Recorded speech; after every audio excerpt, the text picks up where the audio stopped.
When we're underway and I walk around the ship, one of the questions I get asked all the time is, if you're here, who's driving the ship? And the answer is the officer of the watch.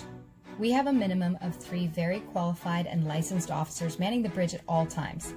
3 different teams rotate every 4 hours on and 8 hours off. The teams are made up of an officer of the watch, assistant officer of the watch, and a quartermaster or lookout. The terms steering, navigating, maneuvering, or just to keep it in layman's term, driving is used. There are several different methods that we use to quote-unquote drive. The first, and what everyone is interested in, is always the ship's wheel or helm. Surprising to most, it's smaller than the wheel in your car. It doesn't have to be the gigantic wooden wheel with spokes of back in the day, because today everything is electronically linked. It's still made out of wood though, at least on the edge. The wheel is usually used when we pick up the pilot until we're close to the pier, and then again after we've left the pier until we drop the pilot off. A smaller version of the wheel is, you guessed it, called the mini wheel. It's the same idea as the helm. Turn the wheel to port and the ship will go to the left. Turn the wheel to starboard and the ship will go to the right. The third method is the ectus, which is basically a digitized chart computer system which has replaced paper charts. There are no longer paper charts used for navigation on any of our celebrity ships. In the ectus system, we can plan a specific route, double check it and make sure that it doesn't pass over any land, and when we engage the system, the computer will keep us on the red dotted line or track, plus or minus 5 meters at all times. Because it's so precise and the ship is constantly adjusting to stay on the track, it means that it's not the most fuel-efficient option. For that reason, we tend to use the autopilot more often. The officer of the watch puts in the heading they want to steer, and the ship will maintain that heading. But the wind and the currents could affect the actual course by pushing the ship further away from the track, so the officer of the watch must monitor it to ensure that we're still on the intended track that we want to be. Once we get to a port, that's when the real fun begins. Most people assume that the pilot does the docking and undocking of the ship. The pilot's role in navigation on board comes up frequently.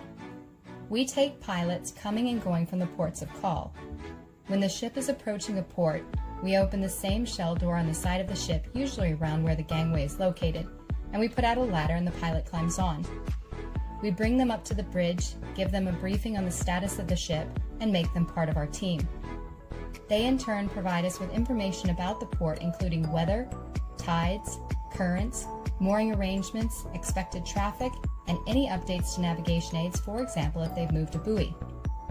Once we're alongside, the pilot will disembark and then come back again just before departure. The pilot boat will follow the ship out and take the pilot off safely after we've left the pier and past the sea buoy.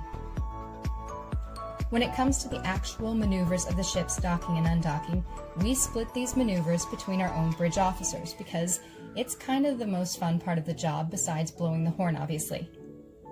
I'll take 40 to 50% of the maneuvers, and the remaining 50 to 60% I assign to everyone from the second in command, which is our staff captain, to the third officer, so that they have the experience of docking and undocking the ship.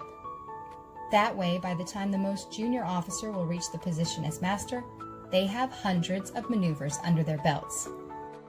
When we approach the pier, the bridge officer who will perform the docking will take the con or the conduct from the pilot. Then we switch to maneuvering mode, which gives us individualized control of the ship's propulsion, which in our case are the azipods or azimuthing propellers. What that means is that they rotate a full 360 degrees, so we don't need stern thrusters.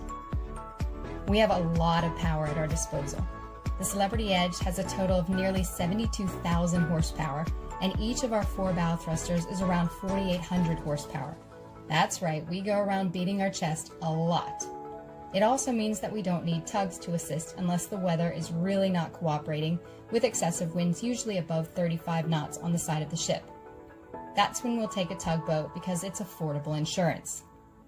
With all that power and the enormous responsibility, we have a little something special to assist the officer that you won't find on all ships, and that is Bug Naked, also known as the maneuvering support animal.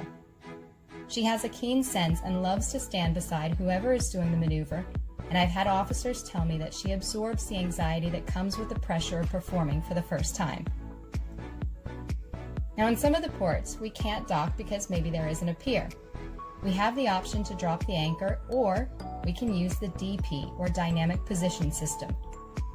The DP uses GPS and a computer that synchronizes the propellers and thrusters to keep us exactly where we want to stay without having to put an anchor on the ocean bed. The system will fight against the elements to keep us in that exact location until we're ready to leave. We can maneuver using all methods from the center cockpit, but when we're close to the pier, we can transfer the controls to either the port or starboard bridge wings, since they have identical equipment, and we can keep an eye on the side of the ship when we're coming alongside or departing the pier. One of the most satisfying aspects of maneuvering a ship like Celebrity Edge is being part of the junior officer's experience and success. We celebrate each of the firsts by giving them a memento to remember it by. Something along the lines of a key to the ship in the form of a keychain, because there really isn't a key to start the ship, or a license plate from the port of call that they've just done the maneuver, because you should never forget your first. And that, ladies and gentlemen, is how we drive. This is your captain, wishing you fair winds and following seas.